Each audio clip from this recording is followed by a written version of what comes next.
कहते हैं मिठाई किस्मत बदलती है, लेकिन क्या हो अगर वो मिठाई तुम्हें तुम्हारा भविष्य दिखा दे। 9 ग्राम, छोटा सा गांव, लेकिन किस्मत का खेल यहाँ भी बड़ा था। एक दिन गांव के चौराहे पर लगा एक अनजाना ठेला और उसके साथ आया एक बूढ़ा रहमान चाचा। जलेबी लो। गर्मा गर्म जलेबी भविष्य दिखाने वाली खास नुस्खे से बनी। एक बार खाओ, फिर खुद देखो जो आने वाला है। अबे अबे, जलेबी खाकर अगर मैं लखपति बन जाऊं तो तू मेरी दुकान में पार्टनर रहेगा। बंसी, पहले पेट संभाल, फिर भविष्य दे। चाचा, सच में? मैं खाऊंगा तो मुझे पंख लगेंगे? खंख नहीं बेटा, ख्वाब मिलेंगे, और ख्वाब अगर सच्चे हों तो उड़ना खुद सीख जाएगा तू। लोगों ने मजाक समझा, लेकिन जैसे जैसे जलेबियां बटीं, सपने आने लगे। बेटा, सपना आया कि मेरी गाय आज बच्चा देगी, और सुबह सच में दे दिया। मुझे दिखा मेरी बहू मुझे पैर छू रही थी। ऐसा सपना, वो भी इस घर में? अब जलेबियां सिर्फ मिठाई नहीं रहीं, वो उम्मीद बन गईं, डर भी और रहस्य भी। नेहा, आज तो चल रहमान चाचा के पास। इतनी बातें सुनी है, अब ट्राई तो बनता है। लोग कहते हैं कि सपना आता है, लेकिन अगर बुरा आया तो? सपना ही तो है, असली थोड़ी ना। और वैसे भी सोच, अगर मुझे दिखा कि मैं मिस इंडिया बनी तो तो फिर मैं तेरी बॉडीगार्ड बनूंगी और सबको दूर भगाऊंगी। पक्का। चल फिर, आज हमारी किस्मत का टेस्ट है। किसी को नहीं पता था कि ये टेस्ट एक दिन उनकी जिंदगी का मोड़ बन जाएगा। आओ बेटियों, आज की जलेबी खास है, मीठी है, लेकिन हर मिठास के पीछे कुछ न कुछ छुपा होता है। चाचा, आप तो बड़े फिल्मी निकले। अरे जोया, देख, ये जलेबी चमक रही है, चाशनी भी कुछ अलग सी लग रही है। बस इतना जान लो कि ये चाशनी यादों से बनी है। जो खाओगे देखोगे वो, जो आज तुम्हें पता नहीं, लेकिन कल जरूरी होगा। तो फिर भविष्य की ओर पहला कदम। मुझे तो लग रहा है जैसे दिल में कुछ हलचल सी हो रही है। क्या ये नॉर्मल है? पता नहीं, लेकिन ये जलेबी कुछ तो कर गई है। खर भविष्य एक संकेत देकर आता है। अब ये तुम पर है कि उसे समझो या नजरअंदाज करो। वो दोनों हंसते हुए घर चली गईं, पर उन्हें नहीं पता था कि नींद में जो आने वाला है वो सपना नहीं, एक चेतावनी थी। रात गहरा चुकी थी, लेकिन जोया और नेहा की आंखों में एक अलग ही हलचल थी, जैसे जलेबी की मिठास के पीछे कुछ छुपा था, कुछ जो अब उनके ख्वाबों को कड़वा बनाने वाला था। जोया सपने में बड़बड़ाते हुए, नहीं नहीं, मैं ये शादी नहीं कर सकती। Please mummy, please. नेहा का कमरा पसीने में भीगी हुई उठती है। जोया, ओ भगवान, ये क्या देखा मैंने? अगली सुबह सूरज तो निकला, मगर साथ लाया रात के डर की दस्तक। और तभी बज उठा फोन।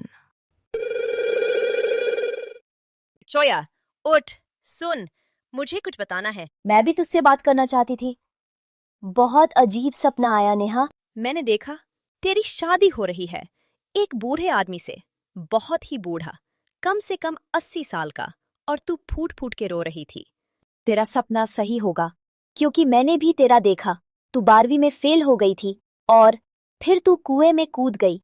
दोनों सन थीं, दिल की धड़कनें जैसे तेज हो गई थीं, लेकिन अगले ही पल दोनों ने खुद को समझा लिया। हाँ हाँ, तू ठीक कह रही है, बस सपना। कुछ हफ्ते बाद स्कूल के रिजल्ट का दिन। जोया, मेरी मार्कशीट गई है।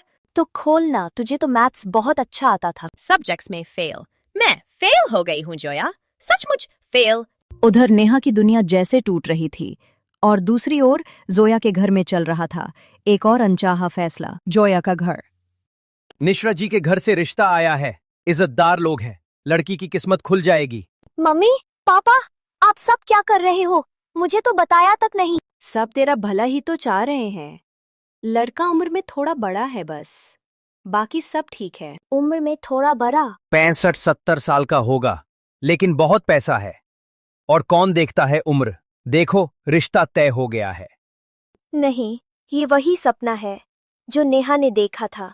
दोनों को समझ नहीं आ रहा था कि ये महज इत्तेफाक है या जलेबी की वो मिठास सच में उनके भाग्य की खिड़की थी। वो नहीं जानती थी कि उसका डर अब उसका सच बनने वाला है। मंडप सज चुका था, पंडित मंत्र पढ़ रहा था, और हर कोई इस शादी को उत्सव मान रहा था, सिवाय जोया के। नेहा का सपना सच हो रहा है। क्या मैं वाकई इस बूढ़े आदमी की दुल्हन बन जाऊंगी? नहीं, नहीं। पुलिस गाड़ी की आवाज, लोग हड़बड़ाते हैं। रुको, ये शादी नहीं हो सकती। अरे तुम होते कौन हो बीच में बोलने वाले? ये हमारी बेटी का मामला है। शादी से पहले हमें सच जान लेना चाहिए।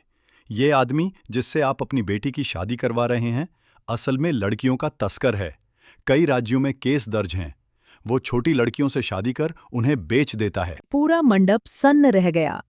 कुछ देर पहले जो ढोलकें बज रही थीं, अब वहां सिर्फ एक डर था और चुप्पी।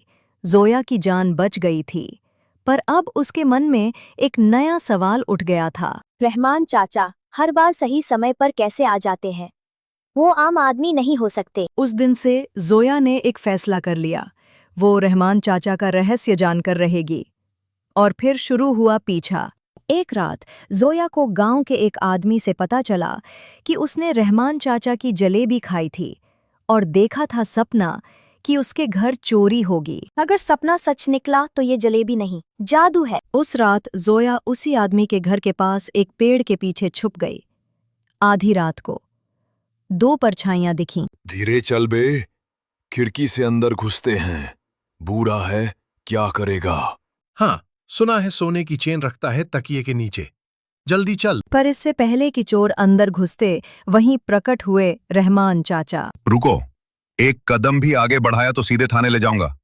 भागो यहां से, वापस मत दिखने। चोर डर कर भाग जाते हैं। चाचा अब तो बताइए, आप है कौन?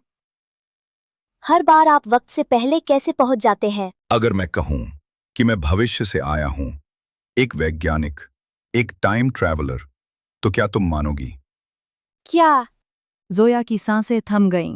उसने सोचा वो मजाक कर रहे हैं, लेकिन जब रहमान चाचा उसे अपने घर ले गए तो वहां दिखी एक अजीब सी मशीन। यह है टाइम ट्रैवल मशीन। मैं भविष्य में एक वैज्ञानिक था। मैंने इसे बनाया था, लेकिन ये मुझे अतीत में तो ले आई, मगर वापस नहीं ले जा सकी। अब मैं यहीं फंस गया हूं। इसलिए आपने मेरी शादी रुकवाई, नेहा को बचाया, गांव को चेताया। हाँ बेटी, जब तक मैं वापस नहीं जा पाता, मैं अपने ज्ञान से लोगों की मदद कर रहा हूं।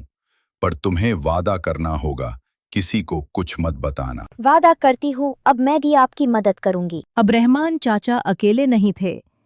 जोया उनकी सच्चाई जान चुकी थी और अब वो दोनों बन गए थे गांव के भविष्य के रखवाले। शाम ढल रही थी, गांव शांत था और टीले पर बैठा था वो जिसने गांव का भविष्य बदल दिया। चाचा, आप कभी लौटना चाहेंगे? वो वक्त, वो लोग, आपकी लैब, सब तो वही है ना? बहुत बार सोचा, रोज याद आता है वो नोटबुक, मेरी रिसर्च फाइल्स और मेरा पोता। लेकिन तो फिर अगर टाइम मशीन एक दिन ठीक हो जाए, आप जाएंगे? पहले होता तो बिना सोचे जाता, लेकिन अब यहां मोह मिल गया जो वहां कभी नहीं था। लोगों की कद्र, अपनापन और तुम जैसी समझदार साथी। तो आप यही रहेंगे? अब मेरा भविष्य भी यही है, नवग्राम में तुम्हारे साथ। एक जलेबी वाला अब गांव का रक्षक बन चुका था। और अब मैं अकेला नहीं हूं। मेरे साथ एक होशियार लड़की है जो जलेबी से लोगों का भविष्य बदलती है। वो जलेबी अब सिर्फ मिठास नहीं, भरोसा बन चुकी थी। कभी कभी एक जलेबी सिर्फ मिठास नहीं, पूरे जीवन की दिशा बदल देती है।